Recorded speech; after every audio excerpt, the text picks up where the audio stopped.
I guess I expected it to be just, dorky people like sitting behind computers going, oh, and it's this many degrees, and if we do this, and then it can go 5 times faster, and yeah. It wasn't like that at all.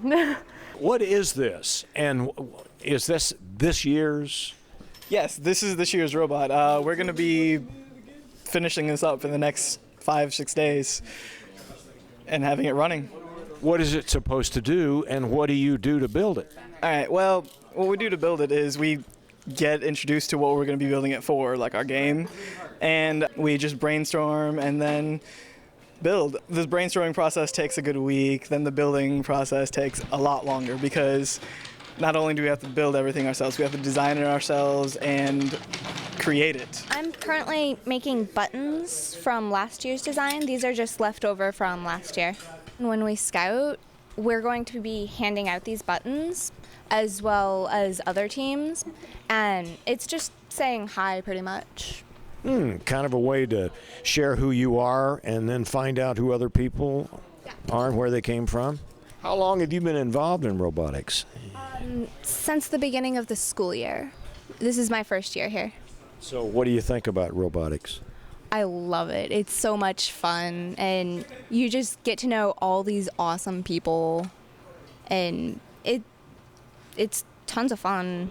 And what are you making here right now? I am making the back of the t-shirt. I'm kind of the design person, as Myra was talking about the buttons. The buttons were my design with the help of my friend Mirzette. I'm going to be working on the new button design for this year after I get finished with this. This is going to be the back of our t-shirt. Well, what has this done to change you and change the way you think? I've really learned how to be a team player and how to meet deadlines, how to solve problems creatively, and it's been a great experience. Merv Schrock is a mentor for First Team 931 in St. Louis. He joined more than 4 years ago when his daughter Elena was a sophomore. Once I got into robotics, I really discovered that how to apply what I've been learning. How to actually use math and use science and use all of the things that I've already learned and love to do in the classroom in something practical, well, not practical exactly, but something fun that I'm actually, creating something for a goal, meeting a goal and making something for that. And I don't know, I guess it made me realize that I really want to be an engineer and I really have the skills that I could be there.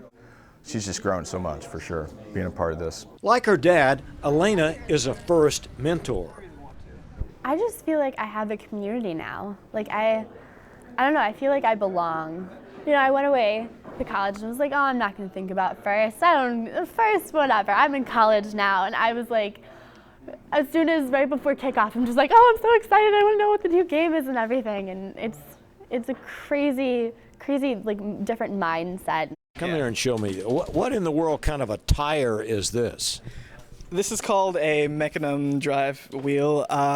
What it can do is it can strafe sideways and go forward, and it really helps for moving the robot around the field. All of this electronics, is this all in the kit, or did you have to buy some of this? Now, the specific electronics we got in the kit. We had to wire it ourselves, we had to lay it out ourselves. Noted U.S. inventor Dean Kamen started a robotics competition for young people. FIRST means for inspiration and recognition of science and technology. It's for kids 6 to 18, the ultimate sport for the mind.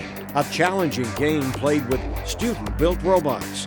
Family-friendly and free in 2011. Regional competition at the Chaffetz Arena. Championship at the Edward Jones Dome. I'm Al Wyman for the St. Louis Science Center, proud to be a partner.